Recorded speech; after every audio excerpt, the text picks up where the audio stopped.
Ya, Bismillah. Assalamualaikum warahmatullahi wabarakatuh. Innal hamdalillah nahmaduhu wa nasta'inuhu wa nastaghfiruh wa natubu ilaih wa na'udzu billahi min syururi anfusina wa min sayyiati a'malina. May yahdihillahu fahuwal muhtad wa may yudlil falan tajida lahu waliyyan mursyida. Asyhadu an la ilaha illallah wahdahu la syarika lah wa asyhadu anna Muhammadan abduhu wa rasuluh la nabiyya ba'dahu amma ba'du. Fa in asdaqal kalami kalamullah wa khairal hadi hadi Muhammadin sallallahu alaihi wasallam wa syarrul umuri muhdatsatuha wa kullu muhdatsatin bid'ah wa kullu bid'atin dhalalah wa kullu dhalalatin finnar amma ba'du. Jamaah sekalian, uh, saudara-saudara kaum muslimin yang dimuliakan Allah Subhanahu wa taala, alhamdulillah di pagi hari ini ya kita diperkenankan Allah Subhanahu wa taala untuk bersua dan berjumpa ya, yaitu di hari Ahad tanggal 12 Juli 2020 yang bertepatan dengan tanggal 20 Zulqa'dah 1441 Hijriyah ya. Dan di pagi hari ini kita akan membahas tentang ya materi berkaitan dengan keluarga, yaitu kajian keluarga. Bagaimana menata rumah ya, itu sebagai benteng pertama. Dan di sini kita akan banyak mengambil faidah itu dari sebuah buku atau risalah yang ditulis oleh Fadilatul Syekh Muhammad bin Saleh Al-Munajjid hafizahullahu taala yang berjudul Arba'una Nasiha li Islahil Buyut. 40 nasihat di dalam memperbaiki ya, atau di dalam memperbagus rumah. Dan buku ini alhamdulillah ya sudah diterjemahkan ya. Jadi bagi yang ingin mengunduh bisa lihat link yang ada di flyer, yaitu bit.ly ebook parenting 7 ya. Ya. Apabila kita berbicara tentang rumah ya, maka di dalam muqaddimah Syekh Muhammad bin Shalih Al-Munajjid ya hafizahullah taala, beliau menerangkan bahwasanya al-baitu ni'matun. Rumah itu adalah nikmat, karunia dari Allah Subhanahu wa taala. Dan ini sebagaimana yang difirmankan Allah Subhanahu wa taala di dalam surat An-Nahl ayat 80, Allah mengatakan wallahu ja'ala lakum min buyutikum sakana.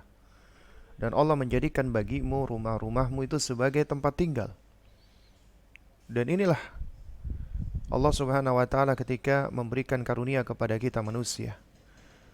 Ya, setelah Allah karuniakan berbagai macam kenikmatan di dalam diri kita, di dalam tubuh kita, Allah berikan kepada kita tubuh yang sempurna. Allah berikan kepada kita indera-indera yang juga sempurna. Ya. Lalu kemudian Allah karuniakan kepada kita yaitu ada akal budi. Ya. Sehingga manusia ya ketika memandang dirinya ya, Allah karuniakan kepadanya yaitu akal budi hingga mereka menjadi makhluk yang berbudi, makhluk yang memiliki rasa malu, karenanya mereka berpakaian ya untuk menutupi anggota tubuh mereka ya yang memang wajib untuk ditutup. Dan juga demikian manusia butuh tempat untuk berlindung, untuk beristirahat ya, sebagai shelter mereka dari hujan panas. Nah, karenanya Allah katakan di sini Allah yang memberikan itu, Allah yang menciptakan, Allah yang menjadikan. Karena sejatinya kita nggak mampu untuk membuat rumah kecuali dengan pertolongan dan izin Allah. Kita nggak bisa membuat rumah kecuali dengan bahan-bahan yang sudah Allah siapkan, yang sudah Allah ciptakan. Kemudian dengan akal kita, dengan kemampuan kita, kita pun akhirnya mampu untuk membuat atau membangun rumah dan tinggal di dalamnya. Makanya Allah ingatkan ini karunia dari Allah. Karena Allah jadikan ini untuk kita. Karena Allah mengatakan wallahu, dan Allah ja'ala lakum, menjadikan bagimu. Allah jadikan untukmu. Artinya Allah jadikan itu lakum, untuk kalian. min buyutikum, yaitu dari rumah-rumah kalian, sakana. Sebagai apa? Sebagai sakana, tempat untuk menetap, tempat untuk bisa tinggal di dalamnya, tempat untuk kita mendiaminya. Dan demikianlah ketika rumah dikatakan sebagai sakana, itu menunjukkan bahwasanya kita membutuhkan rumah, ya, untuk tempat setelah kita bergerak, ya, kita melakukan aktivitas, ya. Karena manusia itu pasti dia apa namanya? Taharruk, ya, artinya mereka bergerak, beraktivitas, tidak diam. Nah, setelah mereka bergerak, pasti di situ ada yang namanya fase mereka harus diam. Sakinah, tenang. Itu ketika mereka tidur. Dan untuk itu mereka butuh tempat untuk istirahat. Tempat untuk mereka bisa mengumpulkan tenaganya. Ya. Berkaitan dengan ayat ini, Al-Hafidz Ibnu Katsir rahimahullahu taala beliau mengatakan, yadhkuru Allahu tabaraka wa ta'ala tamama ni'amihi ala 'abidihi. Allah Subhanahu wa taala menyebutkan tentang kesempurnaan nikmatnya, ya, kepada hamba-hambanya. Bima ja'ala lahum minal buyuti allati hiya sakanun lahum, yaitu dengan menjadikan bagi mereka rumah-rumah sebagai tempat mereka mendiaminya, sebagai tempat tinggalnya. Kemudian Al-Hafidz menjelaskan apa fungsi daripada rumah dan apa manfaat daripada rumah itu. Ya'una ilaiha, yang mana mereka bernaung padanya. Karena kita butuh tempat untuk bernaung, ya. Dan ketika Allah menjadikan langit itu sebagai atap kita, tapi sejatinya, ya, langit itu begitu tingginya sehingga kita butuh tempat bernaung, sebab langit kadang-kadang mengeluarkan air hujan ataupun salju, ya.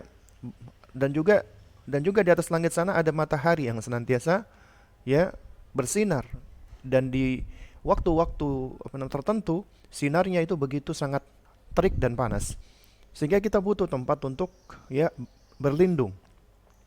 Ya, ada yang menaungi kita, ya, sehingga kita tidak langsung terpapar dengan hujan tersebut, dengan badai tersebut, dengan panas tersebut, tapi ada yang menaungi kita, yang melindungi kita, ya. Dan juga sebagai tempat untuk, ya,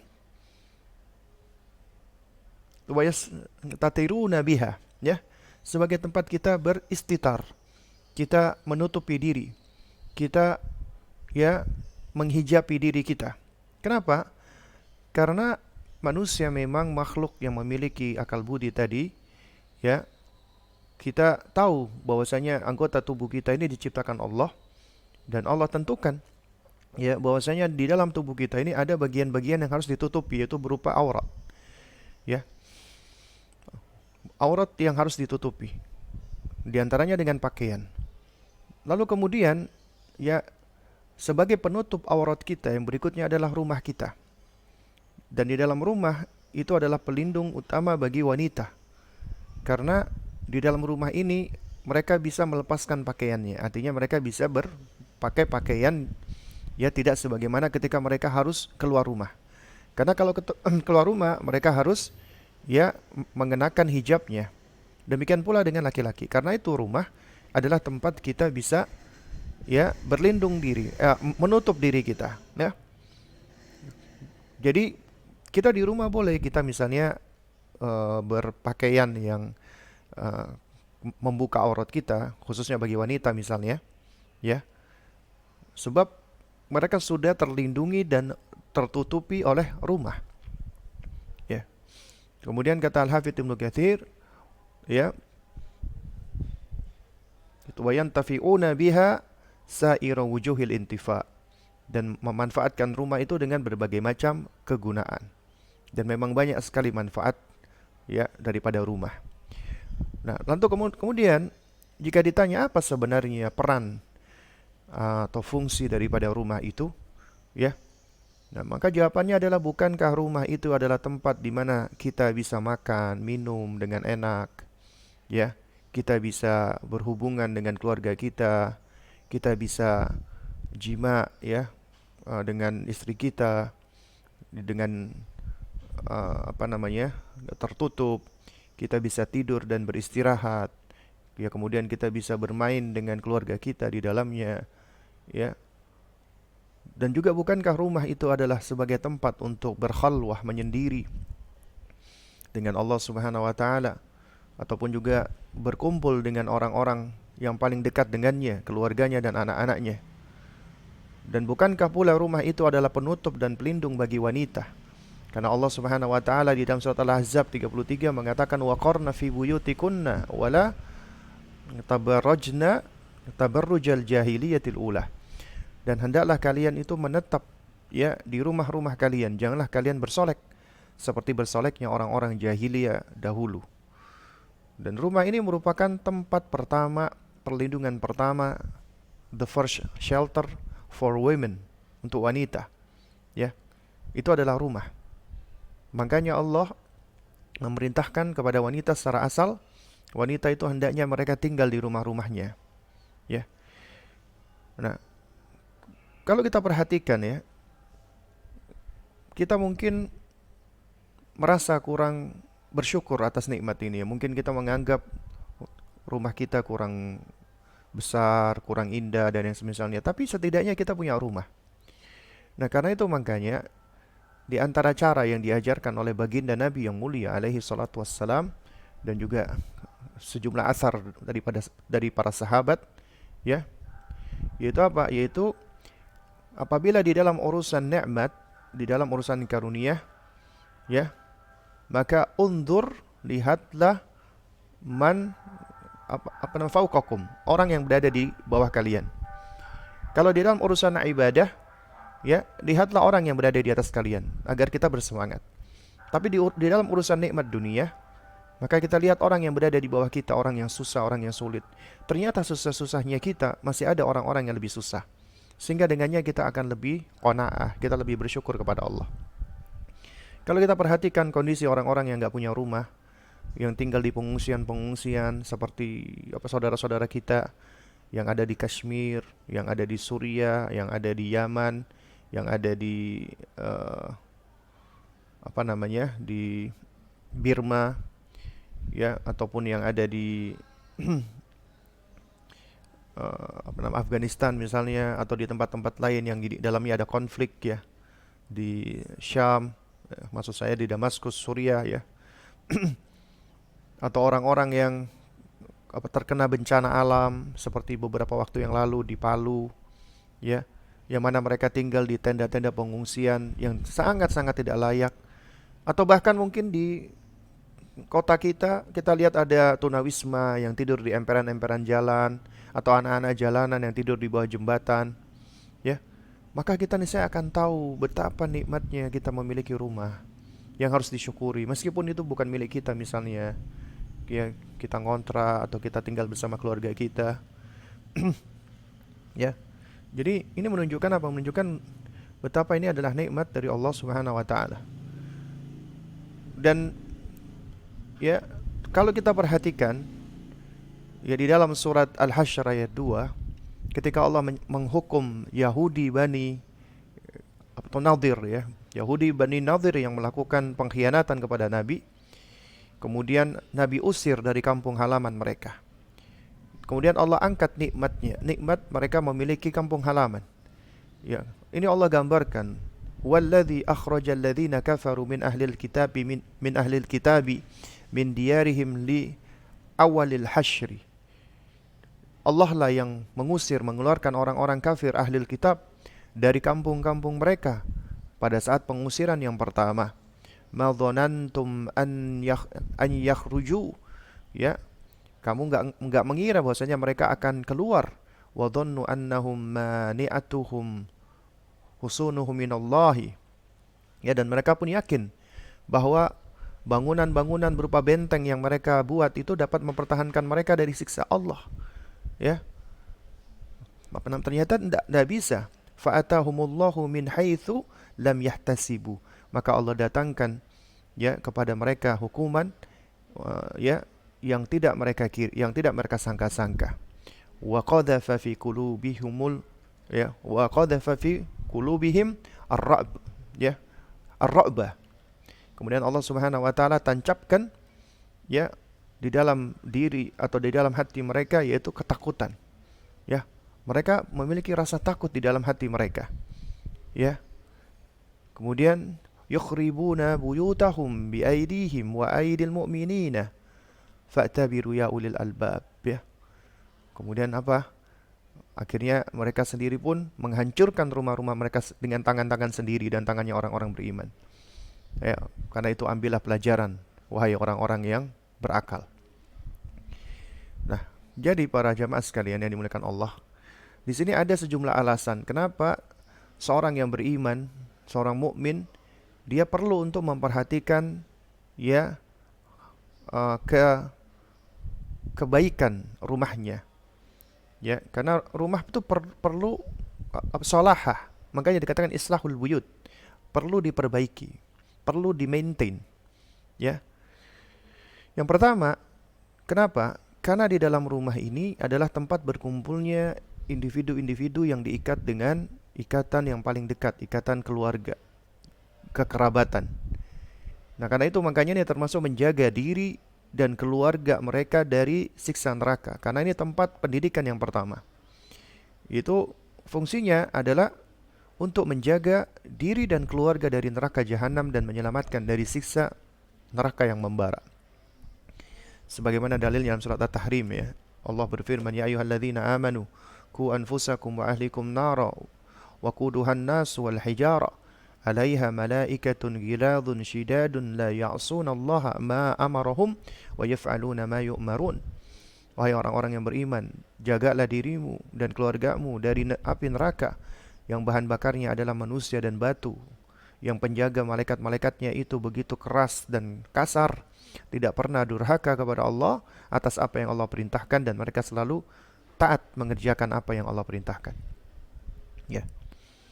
Nah, sehingga ini tempat pendidikan pertama untuk melindungi anak-anak dan istri kita, keluarga kita dari siksa neraka. Yang kedua, ya, bahwasanya yang akan menjadi penanggung jawab utama itu adalah suami laki-laki. Karena mereka adalah sebagai pemimpin rumah tangga. Ya, karena itu, ya, besar tanggung jawab yang akan kita hadapi, wahai kaum laki-laki yang akan menjadi pemimpin rumah tangga di hadapan Allah Subhanahu wa taala. Dan Allah akan meminta pertanggungjawabannya. Artinya, ya, apabila kita sudah berkeluarga dan kita adalah kepala keluarganya, maka semua orang yang ada di dalam rumah kita itu menjadi ahlul bait kita.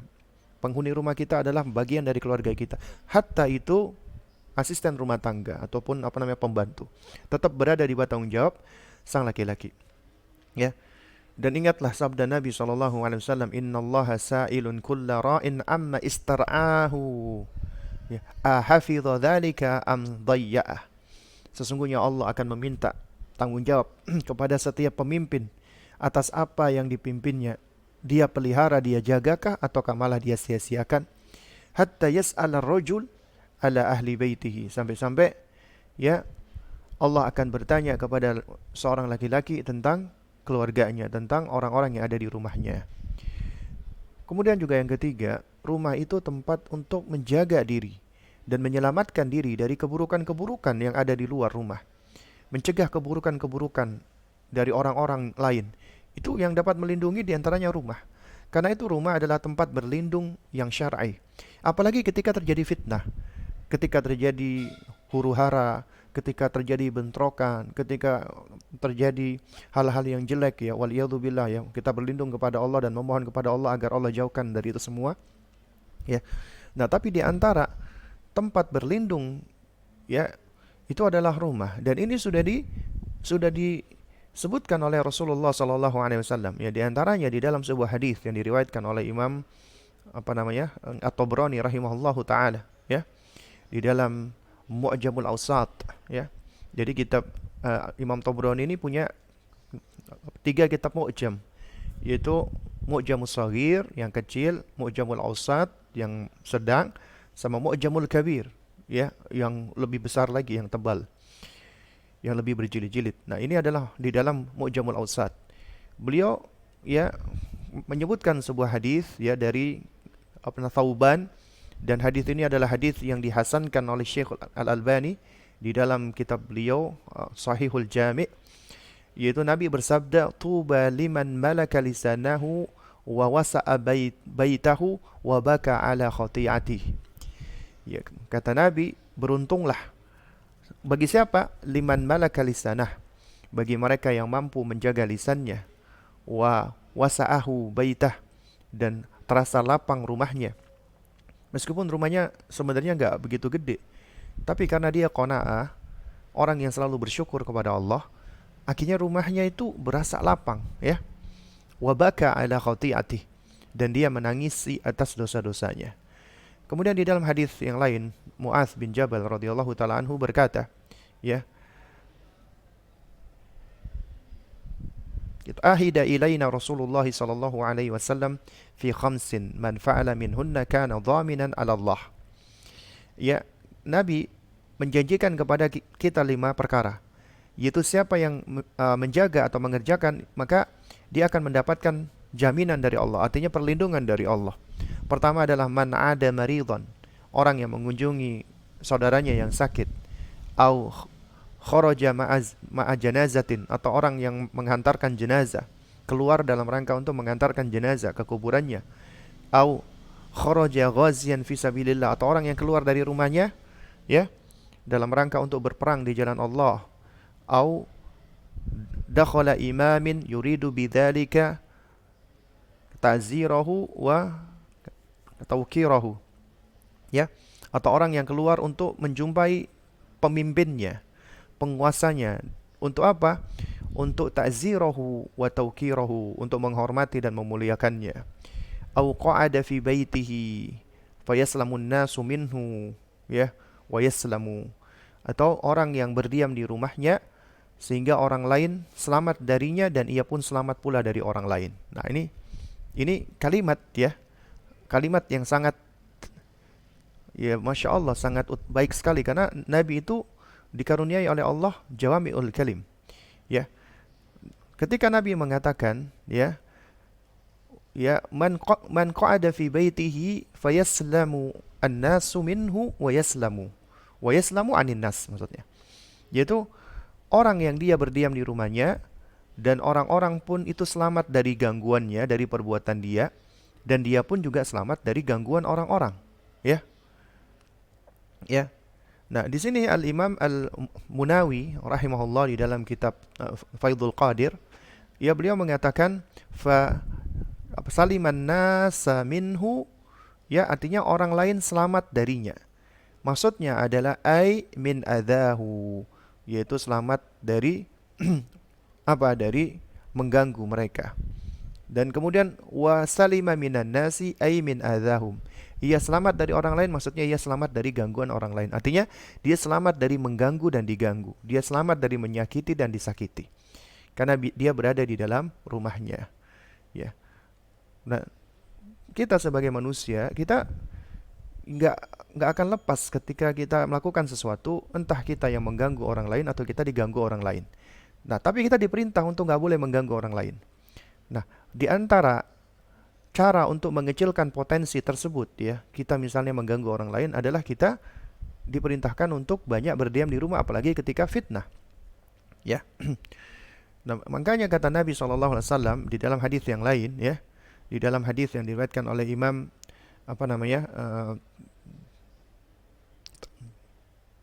Ad-Dailami di dalam Musnad Al-Firdaus, lalu kemudian dihasankan oleh Al-Albani di dalam, ya, Sahihul Jami', ya, Nabi bersabda, salamatur rajuli minal fitnati an yalzima baitahu, ya, selamatnya seorang dari fitnah adalah dengan cara dia melazimi rumahnya, artinya dia tinggal di rumahnya. Kemudian yang keempat, ya, di antara fungsi, peran, dan manfaat rumah, manusia itu sebenarnya lebih banyak meluangkan waktunya di dalam rumahnya, ya. Nah, apalagi di dalam kondisi panas, dingin, karena kita, apabila kita tahu, ya, kita misalnya tidur 6 jam atau 8 jam, itu juga di dalam rumah, kecuali orang-orang yang nggak punya rumah, atau orang-orang yang punya rumah tapi dia nggak pernah menganggap rumahnya itu sebagai rumahnya, ya. Nah, jadi, ya, hendaknya kita bisa gunakan momen-momen kita di dalam rumah itu adalah sebagai momen ketaatan. Jadi dalam mentaati Allah Subhanahu wa taala. Karena manusia apabila dia tidak menyibukkan dirinya di dalam ketaatan, maka dia akan teralihkan melakukan perbuatan-perbuatan kemaksiatan. Nah, karena itu makanya jadikan rumah sebagai tempat yang penuh dengan kebaikan. Nanti baru akan kita bahas ya berikutnya tentang inti dari kajian kita ini. Nah, kemudian yang kelima ini yang paling penting kata Syekh Muhammad bin Shalih Al-Munajjid, bahwa memperhatikan rumah itu termasuk cara utama di dalam kita membangun masyarakat muslim. Kenapa? Karena sejatinya masyarakat itu terbentuk dari keluarga-keluarga yang berada di rumah. Yang mana rumah atau keluarga ini merupakan batu bata. Batu bata yang akan menyusun masyarakat. Apabila batu batanya ini kuat dan baik, maka akan membentuk tatanan masyarakat yang baik, akan menjadikan negeri-negeri yang kuat. Ya. Nah, jadi apabila batu bata penyusun ini adalah berkualitas, maka masyarakat yang terbentuk, bangunan masyarakat yang terbentuk juga akan kuat di dalam melaksanakan hukum Allah. Bahkan akan resisten, akan kuat ya ketika menghadapi musuh-musuh Allah di dalam menyebarkan kebaikan ya. Dan juga akan sulit ditembus oleh keburukan-keburukan. Karena dari rumah ini akan lahir pilar-pilar masyarakat seperti para duat, para dai yang memberikan keteladanan, para tulab, talibul ilm, para penuntut ilmu yang senantiasa belajar menyibukkan diri dengan ilmu, dan juga para pejuang mujahid yang tulus ya, yang akan membela agama Allah Subhanahu wa taala. Keluar pula darinya para wanita-wanita yang menjadi istri yang salehah, ibu-ibu murabbiyah, ibu-ibu pendidik. Dan ini adalah kunci, yaitu khususnya bagi para wanita. Ya. Baik, jamaah sekalian yang dimuliakan Allah Subhanahu wa taala, ya. Insyaallah kita di dalam kesempatan ini ya, itu kita akan membahas salah satu poin atau salah satu topik dari pembahasan buku ini tentang bagaimana kita menata rumah kita sebagai benteng pertama. Artinya kita menjadikan rumah tersebut sebagai apa? Sebagai benteng, ya. Kita menjadikan rumah itu sebagai benteng, pelindung bagi kita, ya. Nah, karenanya untuk menjadikan rumah itu sebagai benteng perlindungan yang kuat, kita harus mengupayakan sejumlah hal, ya. Karena apabila kita ingin menjadikan rumah sebagai benteng, maka di situ ada dua sebab. Sebab syar'i dan sebab kauni. Dan tentunya yang paling utama adalah sebab syar'i, tanpa kita meremehkan sebab kauni. Sebab kauni itu adalah sebab duniawi. Misalnya kita buat rumah itu dengan struktur bangunan yang kuat, ya. Kemudian yang bersih, yang nyaman, yang rapi, lingkungan yang baik, dan seterusnya. Nah, tapi sebab syar'i ini adalah kita melakukan perlindungan, ya, menjadikan benteng rumah dari segala keburukan-keburukan, kejelekan-kejelekan, terutama kejelekan-kejelekan pengaruh-pengaruh jelek, di antaranya dari syaitan khususnya. Nah, karena itu di antara nasihat ya untuk membangun atau menata rumah menjadi rumah bisa menjadi benteng yang kuat, maka kita harus ya membuat ya atau menjadikan rumah ini adalah memiliki pelindung ataupun terlindungi, ya tentunya dengan sebab-sebab syar'i. Apa di antaranya? Di antaranya adalah jadikan rumah itu sebagai tempat untuk banyak berzikir kepada Allah, banyak mengingat Allah Subhanahu wa taala. Bagaimana caranya? Itu disebutkan ya di antaranya hadis dari sahabat yang mulia Abu Musa Al-Asy'ari radhiyallahu taala anhu, bahwasanya beliau menyampaikan Rasulullah sallallahu alaihi wasallam pernah bersabda, "Mathalul baitil ladzi yudhkarullahu fihi wal baitul ladzi la yudhkarullahu fihi mathalul hayyi wal mayyiti." Perumpamaan rumah yang di dalamnya sering disebutkan nama Allah dengan rumah yang enggak pernah disebutkan nama Allah, itu seperti ya perumpamaannya seperti orang hidup dan orang mati. Seperti orang hidup dan orang mati. Artinya rumah yang nggak pernah disebut di dalamnya nama-nama Allah itu seperti orang mati, sunyi, senyap, ya, seperti kuburan lah istilahnya. Tapi kalau rumah yang disebutkan di dalamnya nama Allah itu akan menjadi hidup, ya, ya. Nah, karena itu makanya kita perlu menjadikan rumah sebagai tempat untuk berzikir, mengingat Allah Subhanahu wa taala. Dan zikir itu bisa dengan zikir hati, mengingat Allah, ya, kemudian kita muraqabah, merasa diawasi Allah, kemudian mahabbatullah, mencintai Allah, kemudian kita ihtisab atau roja, yang mengharap Allah, balasan Allah, ya, itu zikir hati. Kita selalu mengingat Allah Subhanahu wa taala. Kemudian zikir lisan. Kita mengucapkan astaghfirullah, alhamdulillah, subhanallah, Allahu akbar, la haula wala quwata illa billah. Itu termasuk zikir, zikir lisan. Kemudian salat. Karena salat juga termasuk bagian dari zikir karena di dalamnya kita mengingat dan memuji Allah Subhanahu wa taala. Ya, kemudian membaca Al-Qur'an. Membaca Al-Qur'an juga sama termasuk zikir. Ya. Bukankah Allah Subhanahu wa taala ketika berfirman, ya, Allah menerangkan, Allah menjaga Al-Qur'anul Karim, Allah mengatakan inna nahnu nazzalna dzikra wa inna lahu lahafizun. Sesungguhnya kamilah yang menurunkan az-zikir dan kami pula yang menjaganya. Az-zikir maksudnya adalah Al-Qur'an. Kemudian juga mudzakarah, yaitu mempelajari ilmu-ilmu syar'i, ilmu agama, ilmu yang berasal dari Al-Qur'an dan Sunnah. Kita bermudzakarah. Maka itu termasuk berzikir.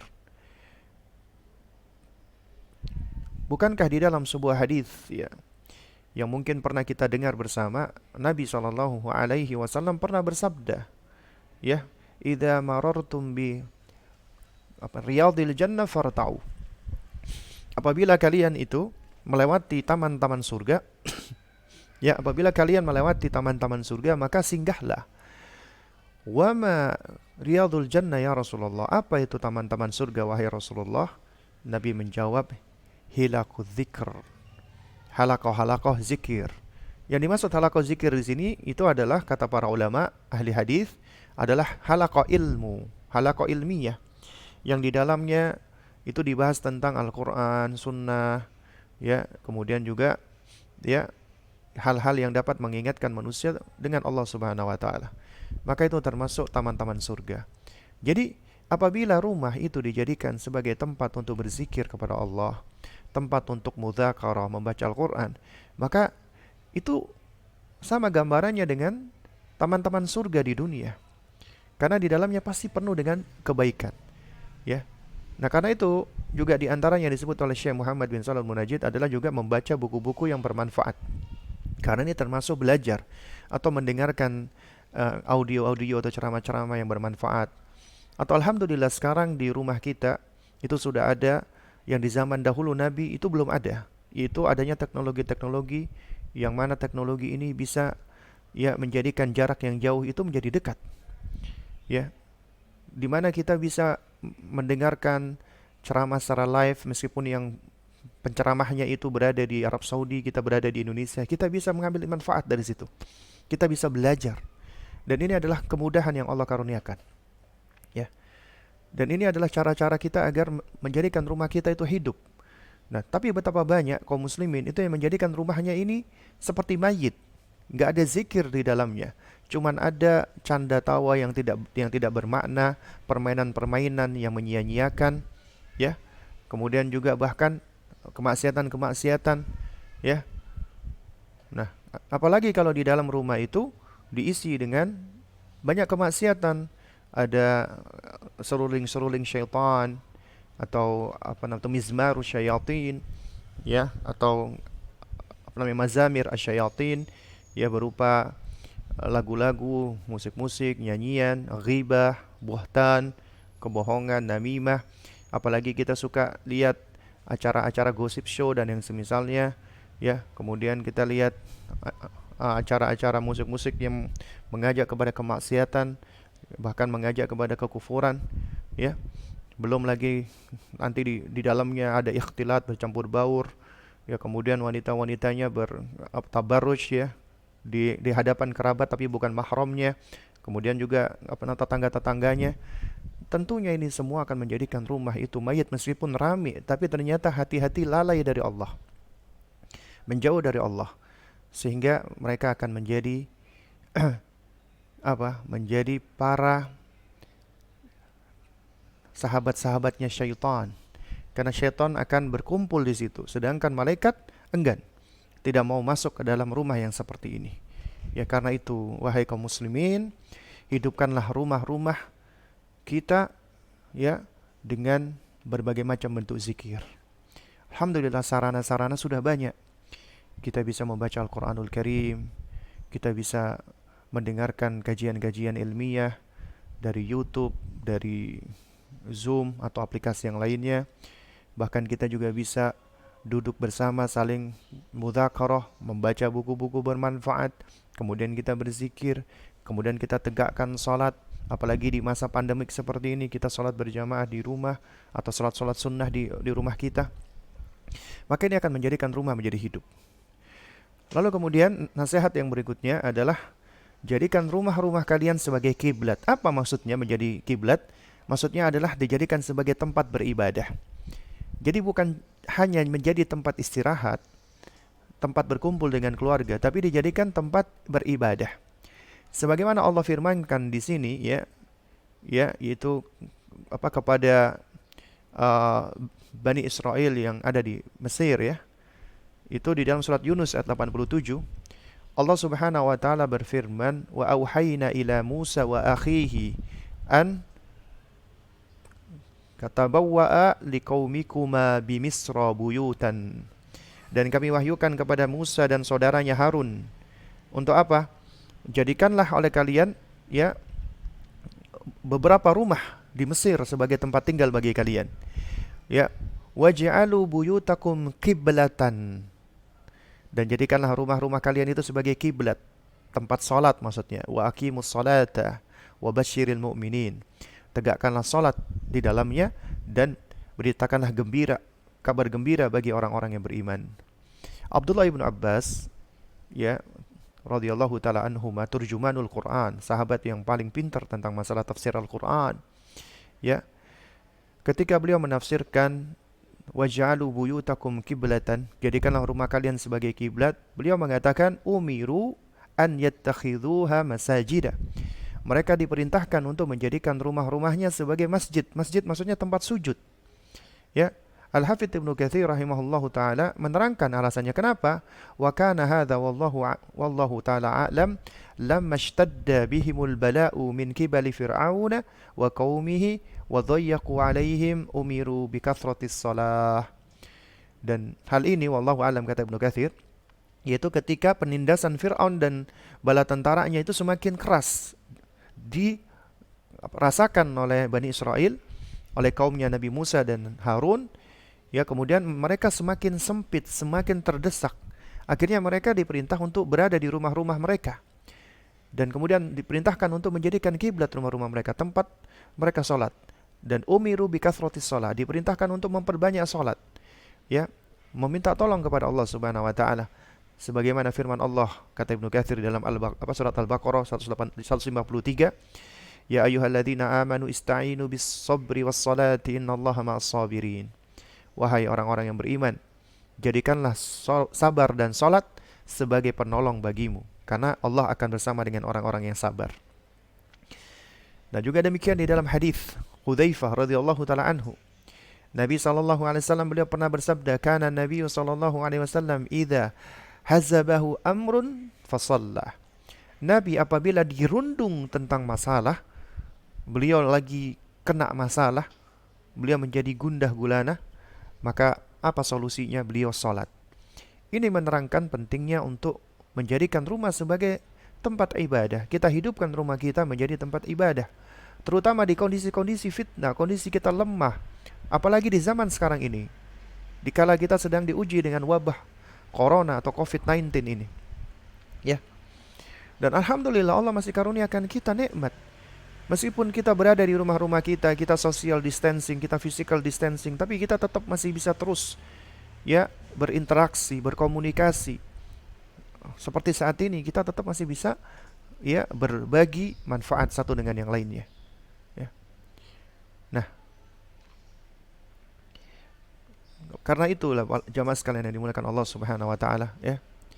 Kita hendaknya jadikan rumah-rumah kita ini menjadi rumah yang hidup. Jadikan kiblatan, tempat salat.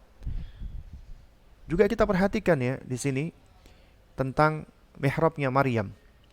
Ya, kisah tentang Zakaria alaihissalam. Ya, di mana Zakaria alaihissalam ketika ibunya Maryam Hana sudah wafat, maka Zakaria yang mendidiknya, mendidik Maryam. Dan Maryam ini menjadi wanita yang luar biasa, wanita yang salihah. Dan Allah ketika menceritakan kullama dakhala 'alaiha Zakaria al-mihraba wajada 'indaha rizqa.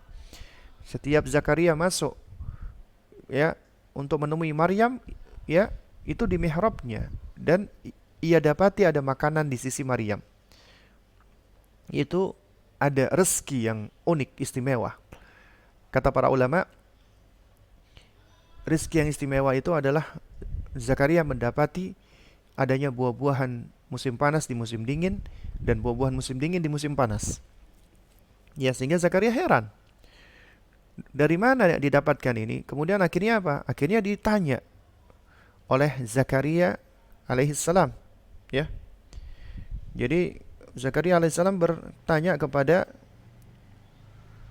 ibunda Maryam, ya, yaitu apa namanya? Dari mana engkau dapatkan ya rizki ini, rizki yang seperti ini, ya. Lalu kemudian ya dijawab ya. Uh,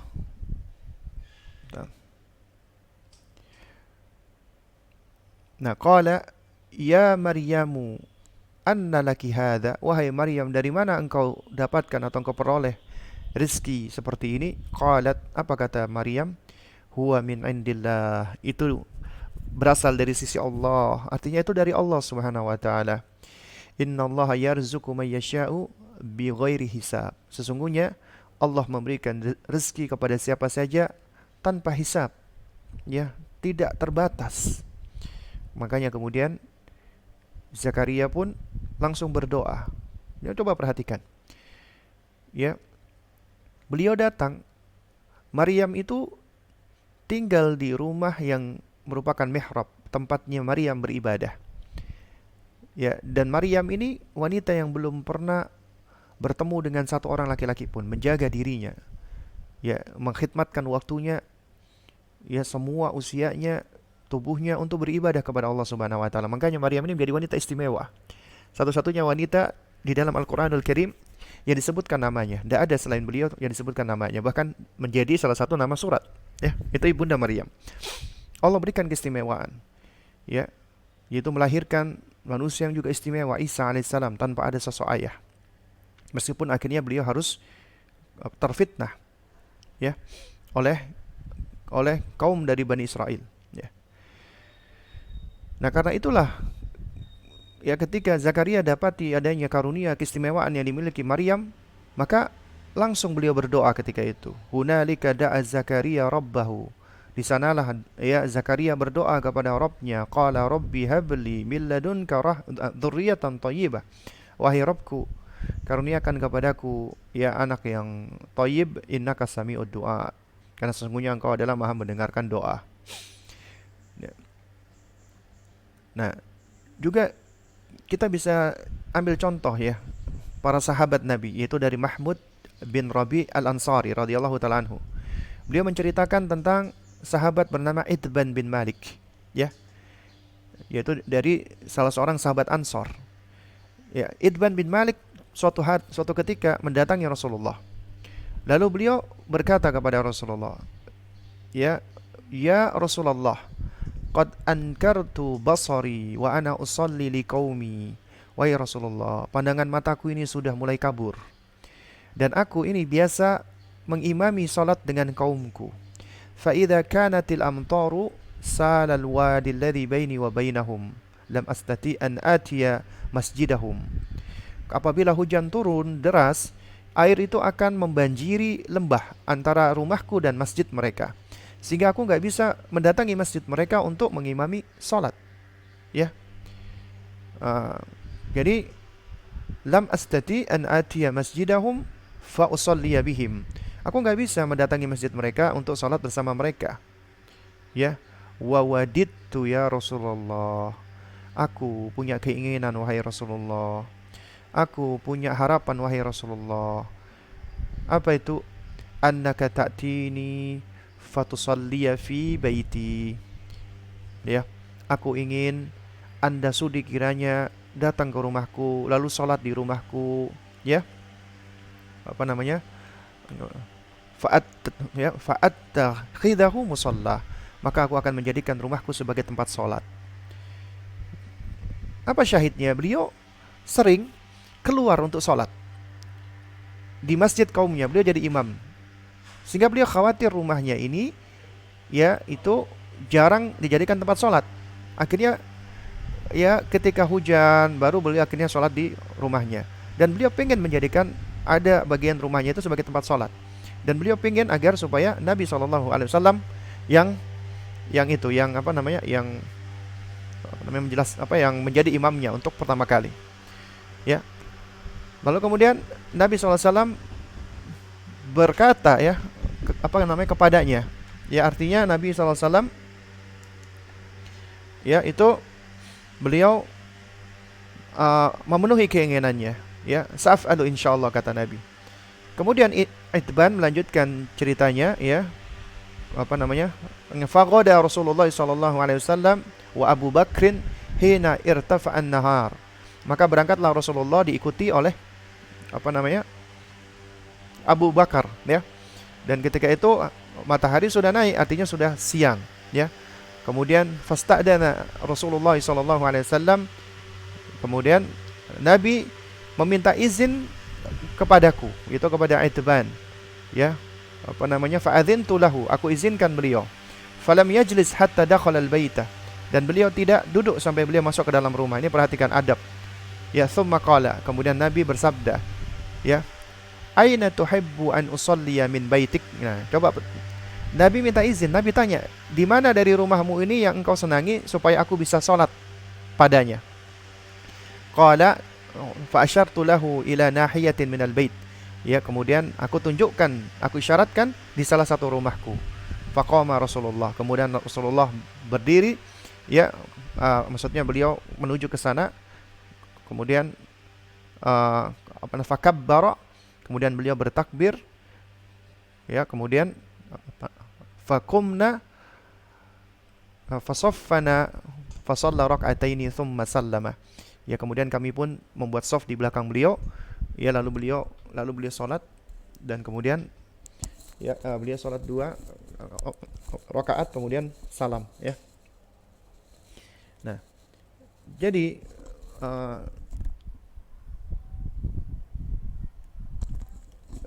ya, jamaah sekalian yang dimuliakan Allah Subhanahu wa taala, ya. Dan ini kita bisa ambil pelajaran, ya, betapa para sahabat Nabi pun juga menginginkan agar rumahnya itu bisa menjadi musalla, tempat orang sholat di dalamnya. Sehingga akhirnya Idban ini mengundang Rasulullah agar Nabi SAW itu bisa sholat di sana, ya. Lalu kemudian juga yang gak kalah penting adalah dalam rangka untuk menjadikan atau menata rumah kita, ya, agar menjadi tempat perlindungan dan juga shelter bagi orang-orang di dalamnya adalah, yaitu kita jadikan rumah sebagai tempat pendidikan keimanan bagi keluarga, ya. Jadi kita jadikan sebagai apa? Sebagai tempat keimanan bagi pendidikan keluarga. Dan ini sebagaimana yang diriwayatkan oleh Ibunda Aisyah radhiyallahu taala anha, bahwasanya beliau pernah berkata, kana Rasulullah sallallahu alaihi wasallam yusalli minal laili fa idza autara qala kumi fa autiri ya Aisyah. Nabi biasa melakukan salat malam, dan apabila beliau selesai salat witir, beliau berkata kepada Aisyah, bangun dan salat witirlah wahai Aisyah. Ini menunjukkan apa? Menunjukkan Nabi SAW juga mengajak anggota keluarganya untuk menghidupkan rumahnya. Demikian pula hadis dari Abu Hurairah radhiyallahu taala anhu, bahwa Nabi SAW beliau juga pernah bersabda, ya. Nabi mengatakan apa? Rahimallahu rajulan qama minal laili fa shalla wa ayqadha imra'atah fa in abat nadhaha fi wajhiha al-ma'. Ini sebenarnya gambaran potret romantisme di dalam keluarga Islam. Potret romantisme antara suami dan istri. Itu seperti ini. Nabi berkata, semoga Allah merahmati seorang laki-laki yang bangun di malam hari kemudian dia sholat dan dia membangunkan istrinya. Apabila istrinya enggan untuk bangun, maka diperciki wajahnya dengan air. Diperciki sedikit dengan air. Artinya ketika memerciki penuh dengan kasih sayang. Bukan dengan kekesalan, diambil air satu ember, disiram. Bukan seperti itu ya. Kemudian juga di dalam lanjutan hadisnya Nabi mengatakan ya, rahimallahu imra'atan qamat minal laili fa shallat wa ayqadhat zawjaha fa in aba nadhahat fi wajhihi al-ma'. Semoga Allah menyayangi seorang wanita yang bangun di malam hari untuk salat, kemudian dia bangunkan suaminya, dan apabila suaminya enggan, diperciki wajahnya dengan air. Ini adalah potret keluarga yang romantis ya. Kemudian juga ya dianjurkan untuk menghasung dan mendorong terutama para wanita untuk rajin bersedekah. Karena sedekah ini banyak manfaatnya. Ya. Selain ini bisa lebih melembutkan hati, kemudian juga lebih meningkatkan sensitivitas, ya. Dan ini juga hal yang diajarkan oleh Nabi ketika Nabi memperingatkan wanita, ya, yaitu ketika Nabi pulang dari khutbah Id, kemudian Nabi jumpai kaum wanita, Nabi mengatakan, ya ma'syaron nisa tasaddaqna, ya, tasaddaqna, ya, fa inni uritukunna aktsara ahlin nar.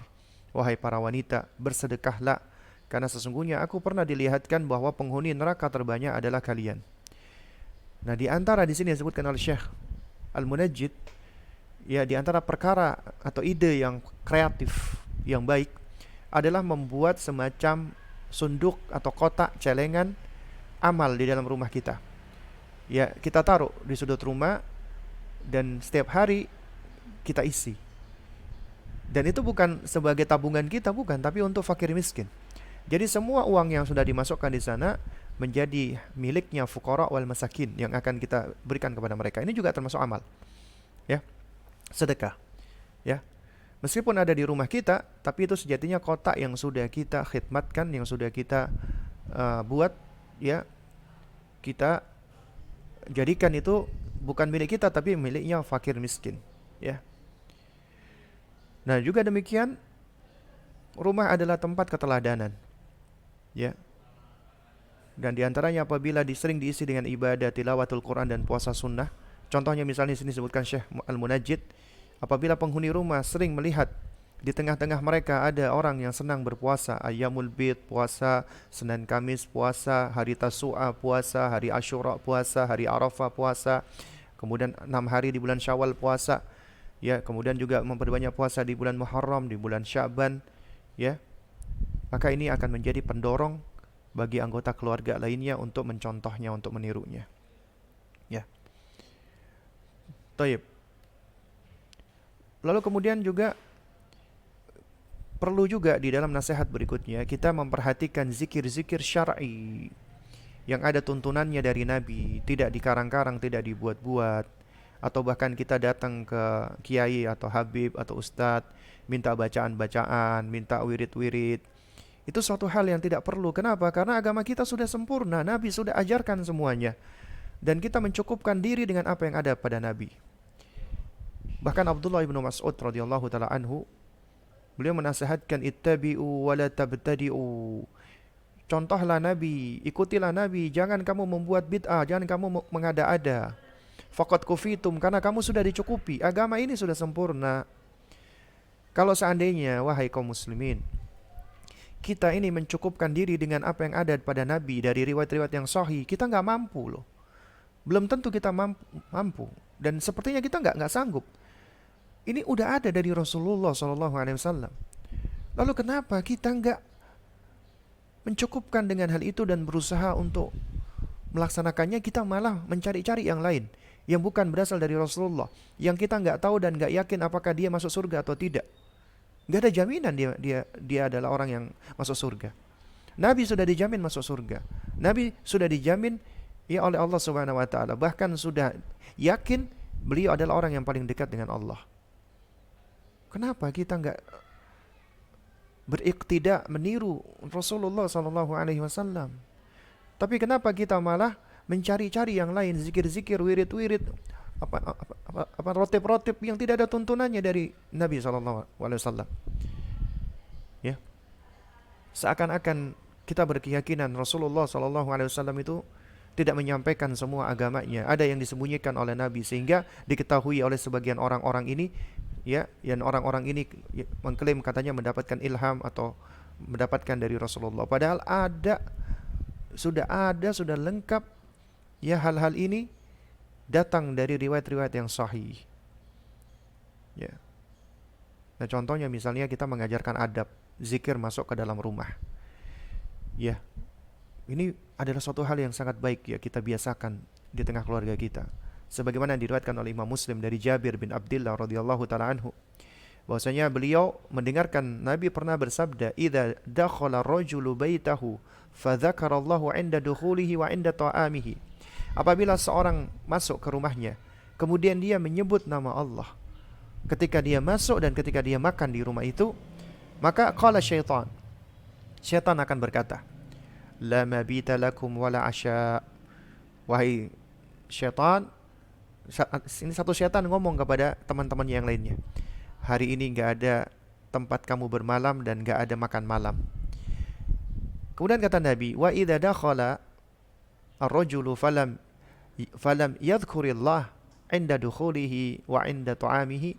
Apabila ada orang datang ke rumahnya, masuk ke rumahnya, tidak menyebut nama Allah ketika masuk rumah atau ketika makan, ya, maka qala syaitan berkata, "Adraktumul mabit." Kamu dapat tempat bermalam. Wa idza lam yadhkurillah inda ta'amih, ketika dia tidak menyebutkan nama Allah ketika makan, ya, adraktumul mabit wal asya. Kamu dapat tempat bermalam dan dapat makan malam. Makanya biasakan wahai kaum muslimin, ketika kita pulang ke rumah, kita berdoa, berzikir, menyebut nama Allah Subhanahu wa taala. Karenanya jangan heran apabila ada orang-orang ya yang habis bepergian membawa anaknya, kemudian dia pulang ke rumah, dia enggak mengingat untuk berzikir kepada Allah, syaitan masuk mengganggu dirinya dan mengganggu anaknya. Tiba-tiba anaknya nangis enggak jelas ya. Kemudian juga ketika keluar rumah, ya, sebagaimana diriwayatkan dari Anas bin Malik radhiyallahu taala anhu, ya, Nabi bersabda,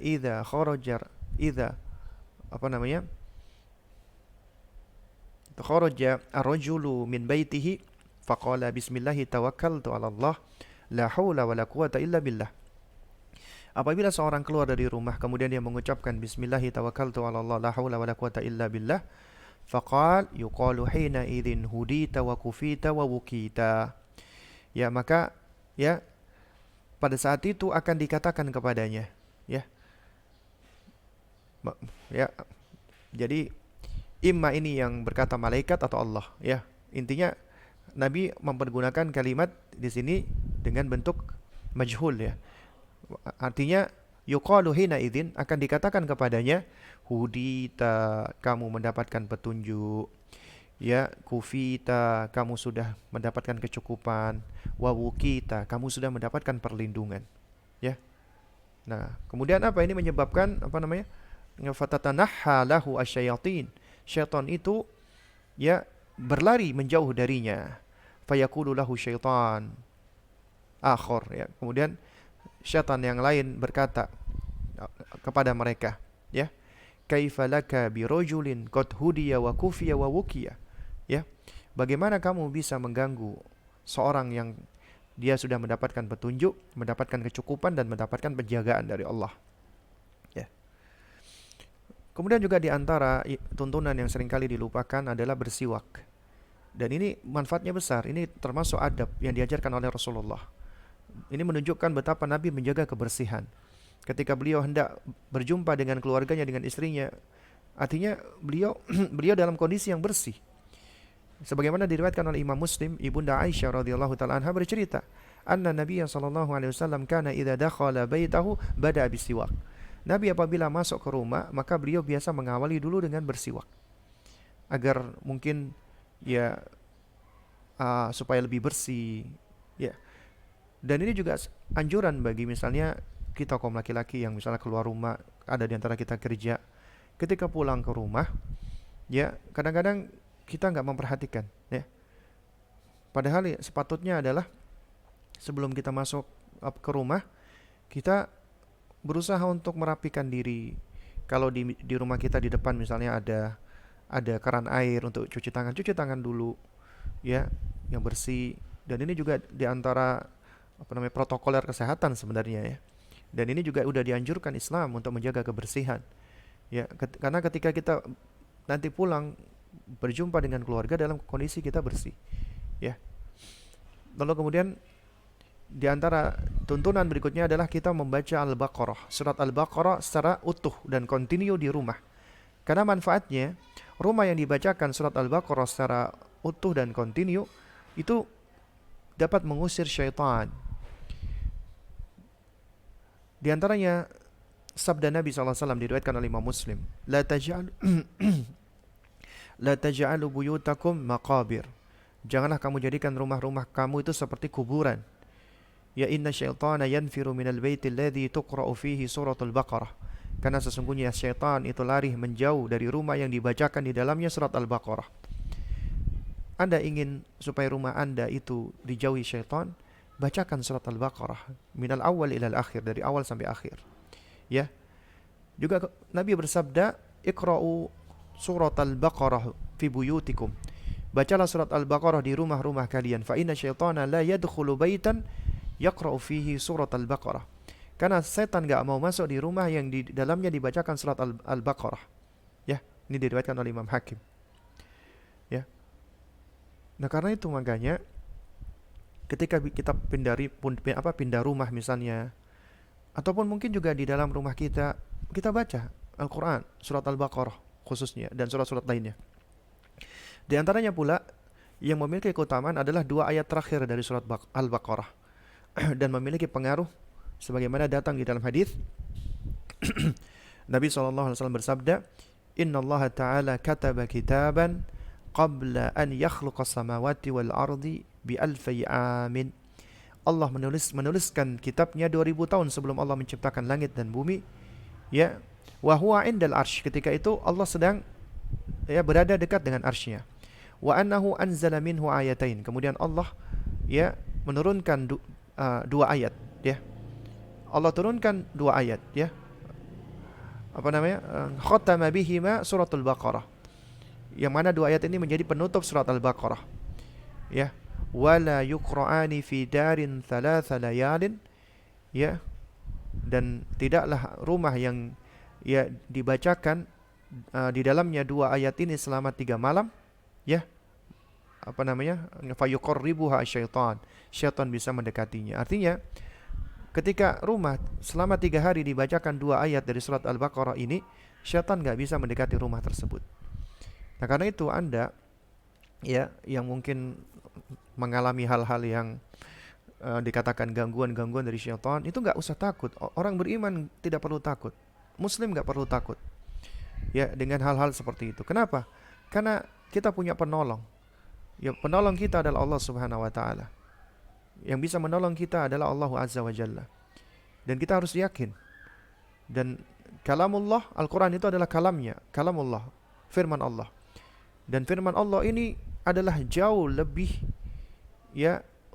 utama dan jauh lebih berpengaruh di dalam mengusir syaitan-syaitan, karena tidak ada satupun syaitan yang kuat untuk menghadapi kalamullah, ya. Nah, hanya saja kita harus melakukannya dengan penuh keyakinan. Artinya kita harus berani, kita harus yakin, ya.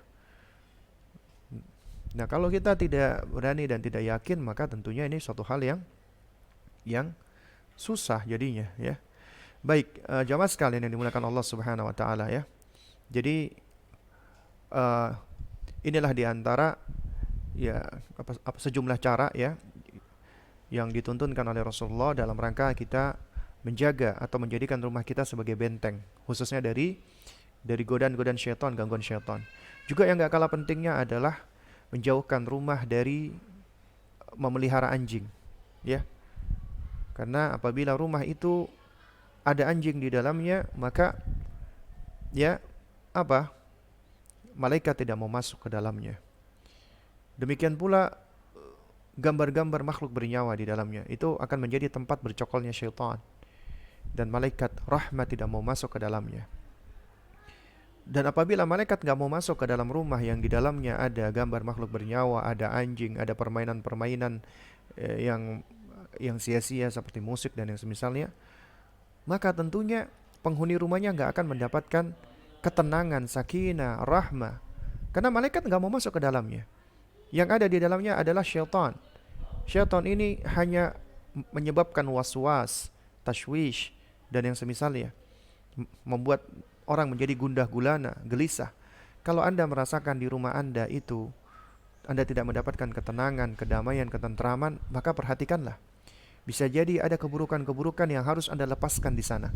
Foto-foto gambar makhluk bernyawa yang masih dipajang, kemudian ada alat-alat musik, kemudian ada anjing, ya, ataupun di dalam rumah ini jarang dihidupkan dengan zikir, membaca Quran, sholat, ya, berarti rumah itu suram, rumah itu mati, dan rumah itu banyak syaitannya.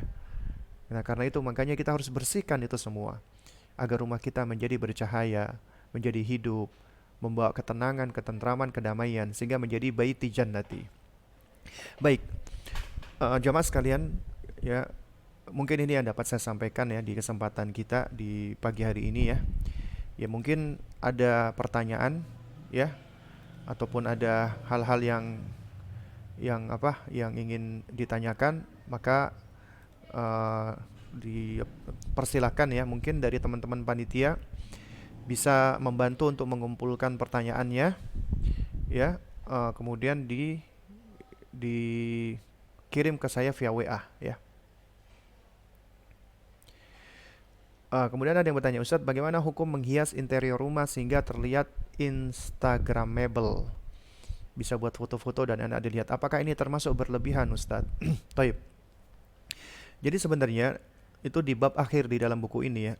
Itu kita sebenarnya diperbolehkan untuk mengatur rumah kita menjadi nyaman, menjadi comfy ya.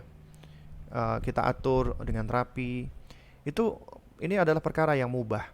Asalkan tidak berlebih-lebihan. Artinya tidak berlebihan adalah kita melengkapi rumah dengan perabotnya dan isinya itu adalah sesuai dengan kebutuhan ya. Jadi misalnya kita butuh, misalnya di rumah kita ada mesin cuci, kemudian ada ya perabot-perabot yang lainnya yang memang itu sebenarnya itu berfungsi dan berguna ya. Lalu kemudian juga misalnya dengan alat elektronika yang lainnya ya. Nah, itu selama tidak berlebihan ya, itu maka ini adalah suatu hal yang hukumnya mubah secara asal ya. Tapi kalau sudah berlebih-lebihan ya, misalnya kulkas misalnya. Kulkas kan kita ambil fungsinya ya. Misalnya ada orang dia memang memiliki kemampuan ya, dia orang yang kaya misalnya. Nah, ketika dia melihat ada kulkas ya, mereknya ya lumayan mahal ya, maksudnya mahal memang kalau dibandingkan yang lainnya, dia beli, dia mampu karena melihat memang itu fungsinya baik ya, lalu kemudian juga dari desainnya juga bagus, itu asalnya boleh aja. Tapi ketika dia sudah terlalu berlebihan ya, yang misalnya harganya standar, misalnya untuk kulkas yang bagus seperti itu misalnya harganya 5 juta, kemudian dia milih kulkas seharga 50 juta, maka ini dikhawatirkan termasuk israf, termasuk berlebih-lebihan ya. Nah, tapi memang ya berkaitan dengan ini, itu memang suatu hal yang sifatnya cenderung relatif ya, karena bergantung dengan kemampuan dan kondisi seseorang. Sebab ada sesuatu yang mungkin menurut sebagian orang itu suatu hal yang mahal banget, tapi menurut dia tidak. Kenapa? Karena mungkin Allah lapangkan baginya rezekinya sehingga itu bukanlah suatu hal yang mahal buat dirinya, dan dia ingin menampakkan athar, ya bekas, ya nikmat dari Allah Subhanahu wa taala. Maka apabila niatnya demikian, maka ini tidaklah tercela. Yang tercela adalah apabila dia berbangga-bangga dengannya. Dia bermaksud pamer dengannya. Ya. Nah, kemudian juga sama, ya, yang pertama yang perlu saya sampaikan di dalam hal ini yaitu hukum menghias interior rumah itu hukum asalnya mubah. Tapi ada yang perlu saya sampaikan di sini. Pertama, rumah kita itu adalah bagian dari, sebagaimana tadi sudah kita jelaskan di awal, sebagai apa, sitar, sebagai penutup, atau kalau bisa dikatakan sebagai aurat, penutup aurat maksudnya. Yang pertama, ya, bagi orang-orang yang ada di dalamnya. Karena itu makanya harus berhati-hati, bahkan tidak mengumbar isi di dalam rumah, ya. Karena itu sama dengan mengumbar, ya. Jadi mengumbar dalamnya rumah itu dikhawatirkan ya termasuk perbuatan yang menghantarkan untuk apa? Untuk memperlihatkan aurat di dalamnya. Karena mungkin kita nggak sengaja tiba-tiba ada yang lewat atau ada apa gitu kan. Kecuali kalau memang sudah bisa dijaga, ya. Lalu kemudian yang kedua, ya, ya, juga yang perlu diperhatikan adalah ketika kita mendesain interior rumah itu untuk mencari kenyamanan, keindahan, ya, menjadi tempat yang rapi, yang comfy, yang semisalnya, itu hukum asalnya juga sama, mubah. Suatu hal yang boleh-boleh saja secara asal. Tapi kalau itu ya bertujuan untuk berbangga-bangga, jadi yang kembali di sini niat, ya, yang menjadi haddul fasil di sini, yang menjadi pembeda, itu adalah niat, dan Allah mengetahui loh niat hamba-hambanya, ya. Karena ada orang yang niatnya adalah pertama ketika dia misalnya mendesain, kemudian dia foto, bahwasanya ini loh memang tugasnya dia memang seorang interior design, kemudian dia ingin menunjukkan portofolionya dia, itu boleh-boleh saja.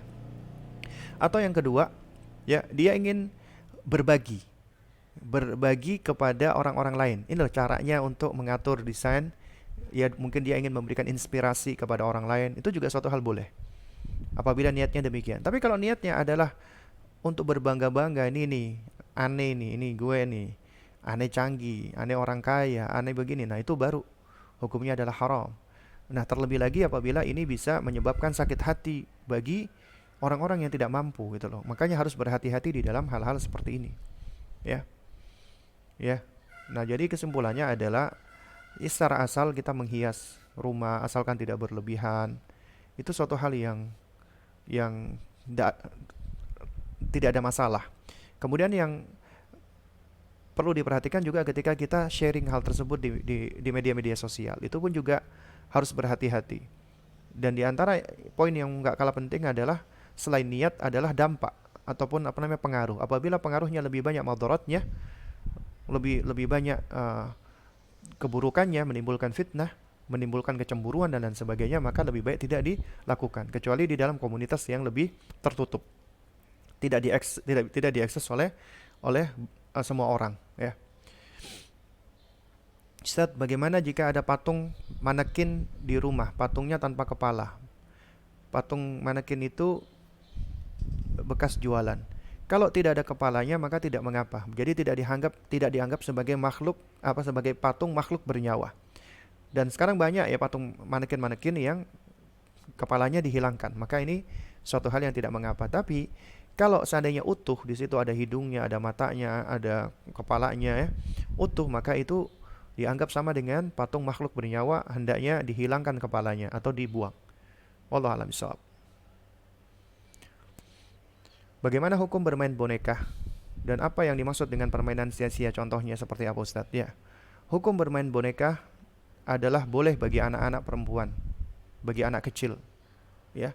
Hukumnya bahkan suatu hal yang, ya, bahkan untuk mereka itu cenderung untuk dianjurkan. Kenapa? Karena ada manfaat di dalamnya, ya. Karena ketika anak-anak perempuan dia bermain boneka, dia akan belajar memahami perannya dia. Dia akan belajar untuk berkasih sayang, untuk mencintai, ya untuk bersikap rahmah, belajar untuk menjalankan perannya sebagai seorang ibu dan seterusnya. Jadi anak wanita, anak-anak perempuan boleh bermain boneka. Bahkan memang ada khilaf ya di antara para ulama, tapi ya eh, menurut pendapat jumhur ulama dari empat imam madhab itu tidak mengapa permainan boneka tersebut itu utuh. Artinya boneka itu ya lengkap, fisiknya lengkap, wajahnya ada, matanya, hidungnya, mulutnya ada, semua lengkap. Ya, itu menurut ya jumhur ulama itu boleh, kecuali ya mazhabnya Imam Ahmad bin Hambal dan juga sebagian ulama. Kalau Al-Alamah Ibnu Baz rahimahullah cenderung mengharamkan. Demikian pula dengan Syekh Mukbil. Adapun Syekh Muhammad bin Shalih Al-Utsaimin rahimahullahu taala, ya beliau cenderung membencinya, tidak sampai mengharamkan. Beliau hanya tidak serak saja. Ya. Nah, sedangkan sejumlah ulama yang lainnya, ya seperti misalnya Syekh Mustafa Al-Adawi hafizahullah, beliau memperbolehkan ya untuk anak-anak, khusus untuk anak-anak. Tapi tidak untuk orang udah dewasa. Nah, makanya di dalam hal bermain boneka, hukum boneka yang utuh ya itu yughtafaru lis-sibyani ma la yughtafaru lil kibari. Diberikan udzur, dimaafkan bagi anak-anak, tapi tidak untuk orang dewasa. Untuk anak-anak diperbolehkan. Demikian pula anak laki-laki, misalnya dia bermain robot-robotan, ya mainan-mainan boneka-boneka kecil. Nah, itu adalah suatu hal yang tidak mengapa untuk mereka. Asalkan dengan syarat pertama, ya, boneka tersebut adalah untuk mereka, anak-anak, bukan untuk orang dewasa. Yang kedua, tidak dijadikan sekedar koleksi. Ya, yang ketiga, tidak dipajang di dalam rumah, ya. Nah, jadi bermain boneka untuk anak-anak, apalagi anak perempuan yang masih kecil, hukumnya adalah boleh. Wallahu a'lam bishawab. Kemudian apa yang dimaksud dengan permainan sia-sia? Contohnya adalah misalnya boneka yang bisa bicara, tapi di dalamnya ada lagu-lagunya, musik-musiknya, sehingga anak belajar bernyanyi dengan musik-musik tersebut. Itu termasuk permainan yang sia-sia, bahkan mengandung perkara-perkara yang haram. Anak mungkin tidak berdosa, tapi orang tuanya yang bisa berdosa. Atau kemudian permainan catur dan dadu yang memang datang riwayatnya dari Nabi, Nabi melarang hal tersebut. Jadi apabila Nabi melarang, maka kewajiban kita adalah sami'na wa ta'na, ya. Meskipun kita tahu alasannya atau enggak tahu alasannya, tetap kita sami'na wa ta'na, asalkan sahih dari Nabi SAW. Karena akal kita tidak bisa menjangkau semuanya, ya. Dan permainan-permainan seperti itu sudah dibahas oleh sebagian ulama, apa hikmahnya, kenapa kok diharamkan. Dia diantaranya oleh Al-Hafidz Ibnu Qayyim rahimahullahu taala, ya. Kemudian juga permainan sia-sia seperti main game, ya, apalagi game-game sekarang banyak yang merusak kayak PUBG dan yang semisalnya. Anak-anak sudah dipapar dengan kekerasan, dengan wanita-wanita yang membuka auratnya dan seterusnya. Ini termasuk permainan sia-sia yang seperti ini, ya. Wallahu a'lam bishawab. Ustaz, bagaimana cara menasihati keluarga dengan cara yang baik dan ampuh agar tidak lagi memajang foto atau gambar makhluk bernyawa, apalagi di zaman sekarang kayak kurang gitu loh, nggak ada foto keluarga. Bagaimana cara menasihati ya dengan cara yang baik dan ampuh? Ya, ini pertanyaan yang susah-susah gampang ya, banyak susahnya daripada gampangnya. Kenapa? Karena ini nggak lepas dari hidayah Allah. Dan kewajiban kita cuma menyampaikan, menasihati, ya. Selebihnya itu ada di tangan Allah. Allah yang memberikan hidayah taufik. Kita nggak bisa memberikan hidayah taufik. Kita cuma bisa memberikan nasihat, penjelasan, keterangan, argumentasi. Udah. Dia mau terima atau nggak terima itu bukan urusan kita, tapi itu adalah haknya Allah. Yang bisa kita lakukan adalah kita mengupayakan agar Allah menurunkan hidayah kepadanya.